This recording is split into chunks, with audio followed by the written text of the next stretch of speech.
Hello everyone, मैं अंकुर वाबेले आप सभी का स्वागत करता हूं आपके अपने चैनल मैग्नेट ब्रेन्स हिंदी पर। मैग्नेट ब्रेन्स हिंदी एक ऐसा प्लेटफॉर्म है जो हिंदी माध्यम की कक्षा 7वीं से लेकर कक्षा 12वीं तक का संपूर्ण पाठ्यक्रम बिल्कुल निःशुल्क में उपलब्ध करा रहा है। मतलब यह कि आपको यहां पर किसी प्रकार का कोई पेमेंट नहीं करना है, सभी वीडियोस आपको मिलते हैं बिल्कुल निःशुल्क, वो भी क्वालिटी कंटेंट और बेस्ट फैकल्टीज के साथ। तो बात करेंगे कि इस वीडियो में हम क्या पढ़ने वाले हैं। तो इस वीडियो के अंदर हम देखने वाले हैं एनसीईआरटी सॉल्यूशंस के बारे में। ये एनसीईआरटी सॉल्यूशंस होंगे क्लास 10th के इकोनॉमिक्स यानी कि अर्थशास्त्र के चैप्टर नंबर 4 के। चैप्टर नंबर 4 का नाम है वैश्वीकरण और भारतीय अर्थव्यवस्था। तो इसके हम आपकी बुक के पीछे जो प्रश्न उत्तर दिए गए हैं उनके प्रश्नों के हम उत्तर यहां पर देखने वाले हैं। तो पहला प्रश्न है आपके सामने, प्रश्न नंबर 1, वैश्वीकरण से आप क्या समझते हैं, है ना। वैश्वीकरण से आपका मतलब क्या है, अपने शब्दों में आपको स्पष्ट करना है। वैश्वीकरण का मतलब क्या है, दुनिया के देशों का आपस में जुड़ाव, दुनिया के देशों का आपस में जुड़ जाना, दुनिया का मार्केट एक दूसरे के लिए खुल जाना, अब एक देश से दूसरे देश में सामान बेचना आसान हो जाना, आपका एक देश से दूसरे देश में जाना आसान हो जाना, चीजों में सुगमता आना, इन सब बातों को आप वैश्वीकरण कहते हैं। इसी चीजों को हम लिख देंगे यहाँ पर। वैश्वीकरण का अर्थ एक ऐसी व्यवस्था से है जिसमें किसी भी देश की अर्थव्यवस्था को विश्व के अन्य अर्थव्यवस्थाओं से विदेशी व्यापार एवं विदेशी निवेश द्वारा जोड़ा जाता है। मतलब धन के मामले में यहां पर जुड़ाव की बात करें। वैश्वीकरण के कारण आज विश्व में विभिन्न देशों के बीच वस्तुओं, सेवाओं, तकनीकी तथा श्रम का आदान प्रदान हो रहा है। आप देखते होंगे भारत से कई सारी चीजें जाती हैं, कई सारे लोग भी काम करने जाते हैं, और भारत में कई सारी चीजें आती भी हैं, और भारत में कई प्रकार के लोग काम करने भी आते हैं। इस कार्य में बहुराष्ट्रीय कंपनियां बड़ी महत्वपूर्ण भूमिका निभाती हैं। जब वे अपनी इकाइयां संसार के विभिन्न देशों में स्थापित करती हैं तो वो वैश्वीकरण को और मजबूत करती हैं, उसको और बड़ा आधार प्रदान करती हैं, उसको मजबूती प्रदान करती हैं। तो ये वैश्वीकरण की बात थी, अपने शब्दों में हमने लिख दी। अगला प्रश्न है प्रश्न नंबर 2, भारत सरकार द्वारा विदेश व्यापार एवं विदेशी निवेश पर अवरोधक लगाने के क्या कारण थे। मतलब भारत सरकार द्वारा विदेशी व्यापार या विदेशी निवेश पर अवरोधक मतलब रोक लगाने की, या उस पर कुछ ऐसी चीजें ताकि वो बहुत आसानी से ना हो सके, उसके कारण क्या थे। इन अवरोधकों को सरकार क्यों हटाना चाहती थी, बाद में फिर हटाया भी है, तो क्यों हटाना चाहती थी। तो देखें, स्वतंत्रता के आप पहले समझ लीजिए कि भारत जो है, जब हम स्वतंत्र होते हैं तो हमारे यहाँ पर चीजों का उत्पादन कम था, हम आयात ज्यादा करते थे। चीजें बाहर से आती रहेंगी तो भारत में उत्पादन प्रक्रिया मजबूत नहीं हो पाएगी, इस चक्कर में हमें अवरोधक लगाने पड़े। जो हमारी उत्पादन प्रक्रिया मजबूत हो गई तो हमें दुनिया के साथ कंपटीशन करना है, प्रतिस्पर्धा करनी है, ताकि हमारे माल की गुणवत्ता बढ़ सके। इसके लिए जरूरी क्या है, आपको अवरोधक हटाने पड़ेंगे, दुनिया के साथ प्रतिस्पर्धा करनी पड़ेगी। तो ये दो कारण, लगाने के पीछे का कारण क्या था और हटाने के कारण भी हमने देखे। अब चलिए अब प्रश्न में क्या लिखेंगे। स्वतंत्रता के बाद भारत सरकार ने विदेश व्यापार एवं विदेशी निवेश पर प्रतिबंध लगा रखा था। विदेशी स्पर्धा से देश के उत्पादकों को संरक्षण प्रदान करने के लिए इसे अनिवार्य माना गया था। 1950 से 60 के दशक में उद्योगों की स्थापना हुई, और इस अवस्था में इन नवोदित मतलब क्या है, जो नए बने हैं, नए स्थापित हुए हैं, नवोदित उद्योगों को आयात में प्रतिस्पर्धा करने की अनुमति नहीं दी गई। इसलिए भारत ने केवल अनिवार्य चीजें जैसे मशीनरी, उर्वरक और पेट्रोलियम के आयात की ही अनुमति दी थी। अब इन अवरोधकों को सरकार क्यों हटाना चाहती है, तो इन अवरोधकों को सरकार इसलिए हटाना चाहती है ताकि आपने जो उत्पादन प्रक्रिया स्टार्ट की है उसकी गुणवत्ता में सुधार हो सके और दुनिया के साथ आप प्रतिस्पर्धा कर सकें। सन 1991 में आर्थिक नीति में परिवर्तन, यहां पर क्या कहते हैं, उदारवादी एलपीजी रिफॉर्म आता है। उदारवादी है ना, लिबरलाइजेशन, प्राइवेटाइजेशन, ग्लोबलाइजेशन, उदारवाद, वैश्वीकरण, निजीकरण और उदारीकरण, ये तीन प्रक्रियाएं आती हैं एलपीजी रिफॉर्म के अंतर्गत। तो ये 1991 में होता है स्टार्ट। तो 91 में आर्थिक नीति में परिवर्तन किया, सरकार ने निश्चय किया कि भारतीय उत्पादकों को विश्व के उत्पादकों के साथ प्रतिस्पर्धा करनी होगी, जिससे देश के उत्पादकों के प्रदर्शन में सुधार होगा, वे अपनी गुणवत्ता में सुधार करेंगे। इसलिए विदेशी व्यापार में निवेश पर से अवरोधकों को काफी हद तक हटा दिया गया। इसका अर्थ यह है कि वस्तुओं का सुगमता से आयात किया जा सकेगा और विदेशी कंपनियां यहां अपने कार्यालय और कारखाने स्थापित कर सकेंगी।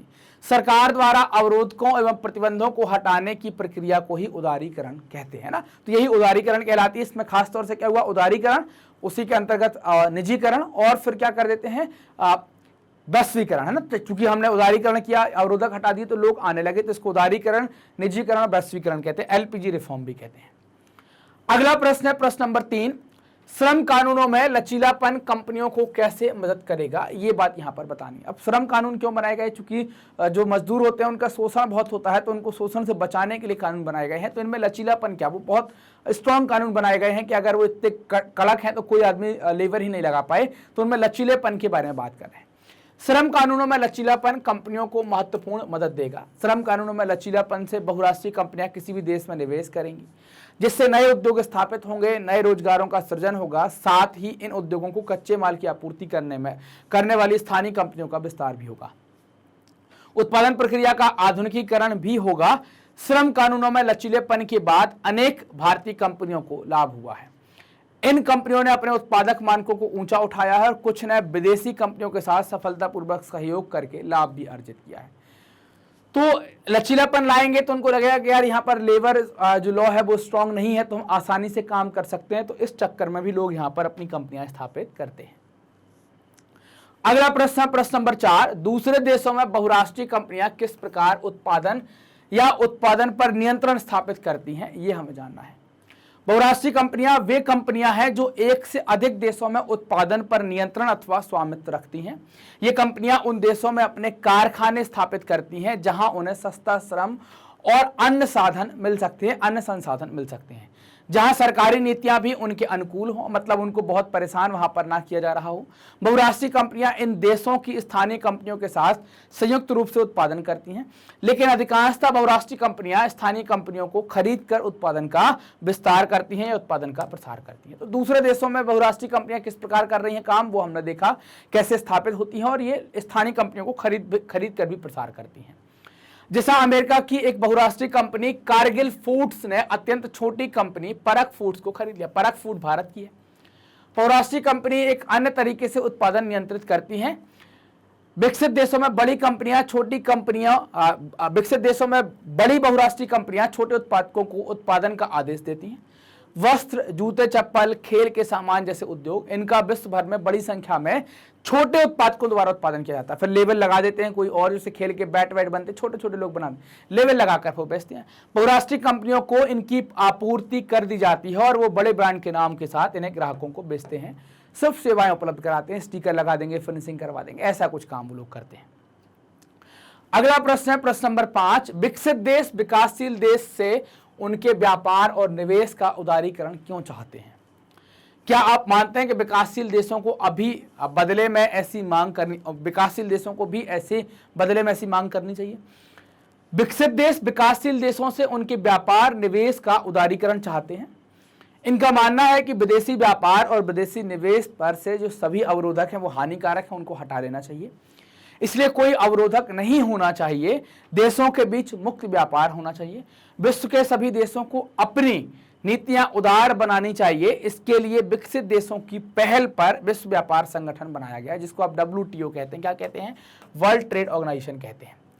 अंतर्राष्ट्रीय व्यापार से संबंधित नियम कानून ये लागू करता है WTO, जिसको आप विश्व व्यापार संगठन कहते हैं। विश्व व्यापार संगठन के नियमों के कारण विकासशील देश व्यापार अवरोधकों को हटाने के लिए विवश हुए हैं, जबकि विकसित देशों ने अनुचित ढंग से व्यापार अवरोधकों को बरकरार रखा है।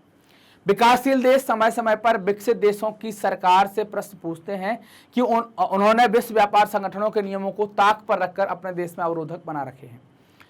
क्या यह मुक्त और न्याय संगत है यदि विकासशील देश विश्व व्यापार संगठनों के नियमों को मानकर अवरोधकों को हटा रहे हैं, तो विकसित देशों को भी अवरोधकों को हटाना चाहिए। ऐसा यहाँ पर प्रश्न में जो पूछा गया था क्या है, तो ऐसी मांग वो क्या कर रहे हैं, तो इस सवाल का जवाब हमने यहाँ पर लिया। अगला प्रश्न है प्रश्न नंबर 6, वैश्वीकरण का प्रभाव एक समान नहीं है, मतलब जो ग्लोबलाइजेशन का इफेक्ट है वो सब जगह एक सा नहीं है। इस कथन को अपने शब्दों में व्याख्यात कीजिए या अपने शब्दों में लिखिए।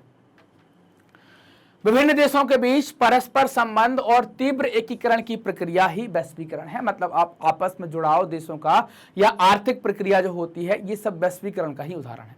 वैश्वीकरण का विश्व के सभी देशों पर गहरा प्रभाव पड़ा, किंतु यह प्रभाव एक समान नहीं है। स्थानीय एवं विदेशी उत्पादकों के बीच प्रतिस्पर्धाओं में धनी वर्ग के उपभोक्ताओं को लाभ हुआ है। इन उपभोक्ताओं के समक्ष पहले से अधिक विकल्प और वे अनेक उत्पादों की उत्कृष्टता, गुणवत्ता और कम कीमत से लाभान्वित हुए हैं। परिणामतः ये लोग पहले की अपेक्षा एक उच्चतर जीवन स्तर का उपभोग कर रहे हैं, मतलब उन्हें एक अच्छे जीवन स्तर का उपयोग कर रहे हैं, उसका उपभोग कर रहे हैं, आनंद ले रहे हैं। वैश्वीकरण से बड़ी संख्या में छोटे उत्पादकों, कर्मचारियों को कई चुनौतियों का सामना करना पड़ा है। बैटरी, प्लास्टिक, खिलौने, टायर, डेयरी उत्पाद और खाद्य तेल के उद्योग कुछ ऐसे उदाहरण हैं जहां प्रतिस्पर्धा के कारण छोटे निर्माता टिक नहीं पाए हैं। कई इकाइयां बंद हो गई हैं, जिसके चलते अनेक श्रमिक बेरोजगार हो गए हैं। वैश्वीकरण और प्रतिस्पर्धा के दबाव ने अनेक श्रमिकों के जीवन को व्यापक रूप से प्रभावित किया है, उनको बड़ा नुकसान हुआ है। बढ़ती प्रतिस्पर्धा के कारण श्रमिकों का रोजगार लंबे समय के लिए सुनिश्चित नहीं रहा है ना, उनका रोजगार क्या हुआ, खत्म होना स्टार्ट हुआ है। वैश्वीकरण के कारण मिले लाभ में श्रमिकों को न्याय संगत हिस्सा नहीं मिला है। ये सभी प्रमाण संकेत करते हैं कि वैश्वीकरण जो है वो सभी के लिए लाभप्रद नहीं रहा है। शिक्षित, कुशल और संपन्न लोगों ने वैश्वीकरण का फायदा उठाया, उसके अवसरों का सर्वोत्तम उपयोग किया है। दूसरी ओर अनेक लोगों को इसका लाभ नहीं मिल पाया है, उनके हिस्से में इनके लाभ नहीं आए हैं। अगला प्रश्न है प्रश्न नंबर 7, व्यापार और निवेश नीतियों का उदारीकरण वैश्वीकरण प्रक्रिया में कैसे सहायता पहुंचती है या कैसे सहायता पहुंचाती है, उसके बारे में हमें बात करनी है। सरकार द्वारा व्यापार पर से अवरोधक तथा प्रतिबंधों को हटाने की प्रक्रिया को ही हम उदारीकरण कहते हैं, हम ये जानते हैं। और ये उदारीकरण 1991 के आसपास भारत में हुआ था। सरकार व्यापार अवरोधकों का प्रयोग विदेशी व्यापार में वृद्धि या कटौती करने के लिए करती है। सरकार द्वारा उदारीकरण करने में वस्तुओं का आयात निर्यात सुगम हो जाता है तथा विदेशी कंपनियां भी अपने कार्यालय, कारखाने या अलग अलग देशों में खोल पाती हैं। व्यापार के उदारीकरण से व्यवसायियों को मुक्त रूप से निर्णय लेने की अनुमति मिल जाती है, मतलब वो कैसे भी निर्णय लेकर अपना कार्यालय खोलकर उत्पादन इकाइयां स्थापित कर सकते हैं। क्या वे आयात निर्यात करना चाहते हैं, नहीं करना चाहते, ये सारे निर्णय उनके हाथ में होते हैं। विश्व के सभी देशों को अपनी नीतियां उदार बनानी होगी, तभी वैश्वीकरण को बढ़ावा मिलेगा, तभी वैश्वीकरण और परिपक्व हो पाएगा। अगला प्रश्न है प्रश्न नंबर 8, विदेश व्यापार विभिन्न देशों के बाजारों के एकीकरण में किस प्रकार मदद करता है। यहाँ दिए गए उदाहरण से भिन्न उदाहरण सहित व्याख्या कीजिए। विदेशी व्यापार विभिन्न देशों के बाजारों के एकीकरण में निम्नलिखित प्रकार से मदद करता है। विदेशी व्यापार के कारण घरेलू उत्पादकों को अन्य देशों के बाजारों में पहुंचने में मदद मिलती है, अवसर मिलता है। इससे उत्पादक अपने देश के बाजारों के साथ साथ विश्व के बाजारों में भी प्रतियोगिता कर सकता है, अपना उत्पाद बेचकर लाभ कमा सकता है। ग्राहकों को विदेशी व्यापार के कारण सबसे अधिक लाभ रहता है, अब उन्हें विभिन्न प्रकार की चीजें अपने देश में ही उपलब्ध होने लगती हैं। उदाहरण के लिए भारतीय कंप्यूटर बाजार में विदेशी कंपनियों के प्रवेश से भारतीय तथा विदेशी कंपनियों में प्रतिस्पर्धा होगी। यदि विदेशी कंपनियों के कंप्यूटर बेहतर साबित होंगे तो भारतीय उपभोक्ता के सामने अधिक विकल्प उपलब्ध होंगे। भारतीय कंपनियां भी अपनी हानि को कम करने के लिए अपने उत्पाद की गुणवत्ता और कीमतों में सुधार करेंगी, अन्यथा वे प्रतियोगिता से बाहर हो जाएंगे, फिर उनका बाजार या उनकी दुकान या उनका जो कारखाना वो धीरे धीरे बंद हो जाएगा। अगले प्रश्न पर बात करते हैं, प्रश्न नंबर 9, वैश्वीकरण भविष्य में जारी रहेगा। क्या आप कल्पना कर सकते हैं कि आज से 20 वर्ष बाद विश्व कैसा होगा? अपने उत्तर का कारण दीजिए। मेरे अनुसार आज से 20 वर्ष बाद भी वैश्वीकरण न केवल जारी रहेगा बल्कि अब अपने चरम पर होगा। विश्व के विभिन्न देशों की अर्थव्यवस्थाएं एक दूसरे से जुड़ी होंगी, उनमें वस्तुओं, सेवाओं, तकनीकी और श्रमिकों का आदान प्रदान बहुत अधिक होगा। बहुराष्ट्रीय कंपनियां विभिन्न देशों में अधिक से अधिक निवेश करेंगी। विदेशी व्यापार का अधिकांश हिस्से पर बहुराष्ट्रीय कंपनियों का नियंत्रण होगा। इस व्यवस्था में वैश्वीकरण के कारण व्यापार तथा निवेश के क्षेत्र में विभिन्न देशों में एकीकरण में वृद्धि होगी। एक देश की तकनीकी पूंजी तथा श्रम दूसरे देश के काम आने लगेंगी, जिससे विश्व अर्थव्यवस्था का विकास होगा। तो वैश्वीकरण का कहीं ना कहीं फायदा होगा, जितना परिपक्व होगा उतना दूसरे देश भी समृद्ध होंगे, उनको भी उतना फायदा होना स्टार्ट होगा। अगला प्रश्न है प्रश्न नंबर 10, मान लीजिए कि आप दो लोगों को तर्क करते हुए पाते हैं। एक कह रहा है कि वैश्वीकरण ने हमारे देश के विकास को क्षति पहुंचाई है, दूसरा कह रहा है कि वैश्वीकरण ने भारत के विकास में सहायता की है। इन लोगों को आप जवाब कैसे देंगे? वैश्वीकरण का भारतीय अर्थव्यवस्था पर गहरा प्रभाव पड़ा है। यह सकारात्मक भी है और नकारात्मक भी है। सकारात्मक मतलब उसने सहायता भी की है और नुकसान भी पहुंचाया है। इसलिए कुछ लोग मानते हैं कि वैश्वीकरण ने भारत के विकास में मदद पहुंचाई है और कुछ मानते हैं कि वैश्वीकरण ने भारत को क्षति पहुंचाई है, भारत के विकास को क्षति पहुंचाई है। मेरा विचार है कि वैश्वीकरण से भारतीय अर्थव्यवस्था का विकास हुआ है, लोगों को नई और उन्नत तकनीक की वस्तुएं, बेहतर रोजगार के अवसर यहां पर प्राप्त हुए हैं, लोगों के जीवन स्तर में सुधार हुआ है, किंतु यह विकास असमान रहा है, अर्थात बड़े बड़े उद्योगपति, शिक्षित और धनी उत्पादक या उपभोक्ताओं को तो लाभ पहुंचा है, किंतु छोटे उद्योगपति जैसे सुशीला जैसे श्रमिकों तथा विकासशील देशों को नुकसान पहुंचाया है इन वैश्वीकरण के माध्यम से। वैश्वीकरण के कारण बढ़ती प्रतिस्पर्धा ने भारत ने कई लघु उद्योग और कुटीर उद्योगों को लगभग नष्ट कर दिया है, उनको बहुत नुकसान पहुंचाया है। श्रम कानूनों में वैश्वीकरण के कारण बहुत अधिक लचीलापन आ गया है, जिससे लोगों को रोजगार अनिश्चित हो गया है, लोगों को आय जो है वो भी अनिश्चित हो गई है। तो हमने सकारात्मक और नकारात्मक दोनों जवाब यहां पर देख लिए हैं। अगला प्रश्न है प्रश्न नंबर 11 कि हमें ये रिक्त स्थान भरने हैं। 2 दशक पहले की तुलना में भारतीय खरीदारों के पास वस्तुओं के अधिक विकल्प हैं, यह खालिस्तान की प्रक्रिया से नजदीकी से जुड़ा हुआ है। तो यहां पर क्या लिखेंगे, किसकी प्रक्रिया से नजदीकी से जुड़ा हुआ है, तो यह वैश्वीकरण की प्रक्रिया से नजदीकी से जुड़ा हुआ है। अनेक दूसरे देशों में उत्पादित वस्तुओं को भारत के बाजारों में बेचा जा रहा है। इसका अर्थ यह हुआ कि अन्य देशों के साथ विदेशी व्यापार क्या हो रहा है, बढ़ रहा है। तो खालिस्तान में कहा जाएगा विदेशी व्यापार बढ़ रहा है। इससे भी आगे भारत में बहुराष्ट्रीय कंपनियों द्वारा उत्पादित ब्रांडों की बढ़ती संख्या हम बाजारों में देख सकते हैं, देखते भी हैं, गाड़ियों में देखें, लैपटॉप में देखें, मोबाइल में देखें, हम देख पाते हैं, सारी चीजें देखते हैं। बहुराष्ट्रीय कंपनियां भारत में निवेश कर रही हैं, क्योंकि इसका जवाब क्या देंगे, और ये 3 खालिस्तान और हैं, क्योंकि के बाद अगला पढ़ लेते हैं। जबकि बाजार में उपभोक्ताओं के लिए अधिक विकल्प इसलिए बढ़ते हैं खालिस्तान, और खालिस्तान के प्रभाव का अर्थ है उत्पादकों के बीच अधिकतम खालिस्तान, वैश्वीकरण, विदेशी व्यापार, उनमें यहाँ उन्हें उचित परिस्थितियां मिल रही हैं, जैसे बड़ा बाजार, सस्ते श्रम आदि, निर्यात, उदारीकरण, प्रतिस्पर्धा आदि। तो अब देखिए हमने क्या देखा, बहुराष्ट्रीय कंपनियां भारत में निवेश कर रही हैं क्योंकि यहां उन्हें उचित परिस्थितियां मिल रही, जैसे बड़ा बाजार, सस्ते श्रमिक आदि। जबकि बाजार में उपभोक्ताओं के लिए अधिक विकल्प इसलिए बढ़ते हैं कि निर्यात और उदारीकरण का प्रभाव का अर्थ है ना, इससे क्या होगा कि बढ़ते हैं, इसलिए बढ़ते हैं, निर्यात और उदारीकरण के प्रभाव का अर्थ है कि उत्पादकों के बीच अधिकतम प्रतिस्पर्धा, वैश्वीकरण, विदेशी व्यापार, यहां उन्हें उचित परिस्थितियां मिल रही हैं, जैसे बड़ा बाजार, सस्ते श्रमिक आदि, निर्यात, उदारीकरण, प्रतिस्पर्धा आदि। अब बात करेंगे कि हमें इनको सुमेलित करना है, हमें इनको मिलाना है। बहुराष्ट्रीय कंपनियां अपने छोटे उत्पादकों से सस्ते दरों पर खरीदती हैं। क्या खरीदती हैं? मोटर गाड़ियां खरीदती हैं, कपड़ा, जूते, चप्पल, खेल के सामान खरीदती हैं, कॉल सेंटर खरीदती हैं, टाटा, इन्फोसिस, रेनवैक्सी, व्यापार अवरोधक। सस्ते पर क्या खरीदेंगी? कपड़ा, जूते, चप्पल, खेल का सामान, हमने पढ़ा हुआ था, आपको याद होगा। आयात पर कर और कोटा का उपयोग व्यापार नियमन है। क्या है? मोटर गाड़ियों पर, कॉल सेंटर पर, टाटा मोटर्स, इन्फोसिस, रेनवैक्सी पर, यह व्यापार अवरोधक, ये व्यापार अवरोधक लग रहा है।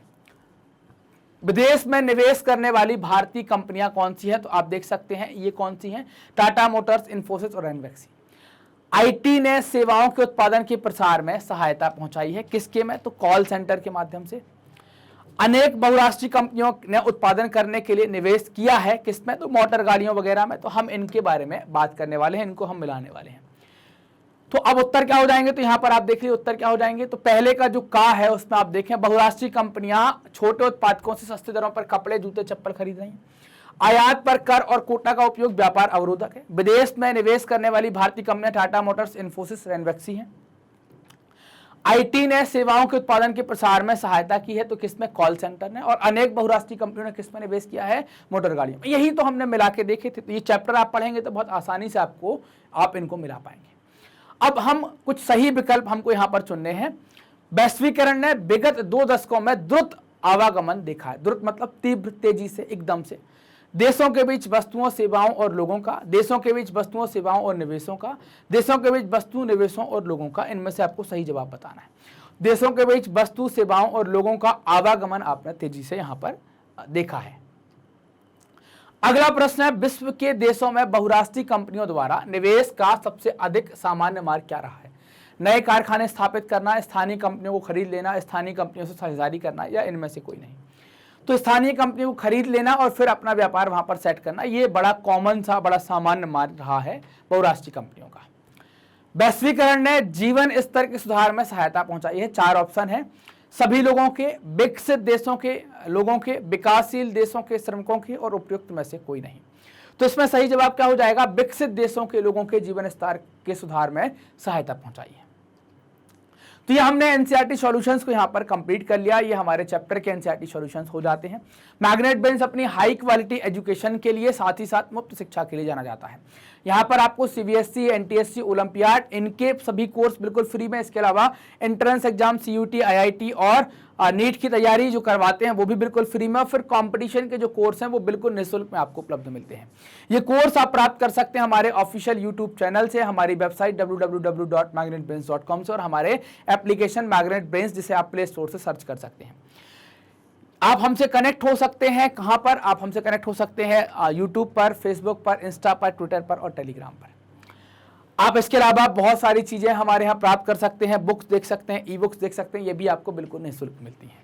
ये वीडियो आप देख रहे हैं मैग्नेट ब्रेन्स के Hindi channel magnet brains Hindi पर, तो आप चैनल को सब्सक्राइब कीजिए, वीडियो को लाइक कीजिए और अपने दोस्तों के साथ शेयर कीजिए। कमेंट सेक्शन में आप अपने डाउट भी पूछ सकते हैं। आप हमें ये भी बता सकते हैं कि आपको वीडियो कैसे लग रहे हैं। मिलते हैं अगले वीडियो में, तब तक अपना ध्यान रखिए, मस्त रहिए, पढ़ते रहिए। धन्यवाद।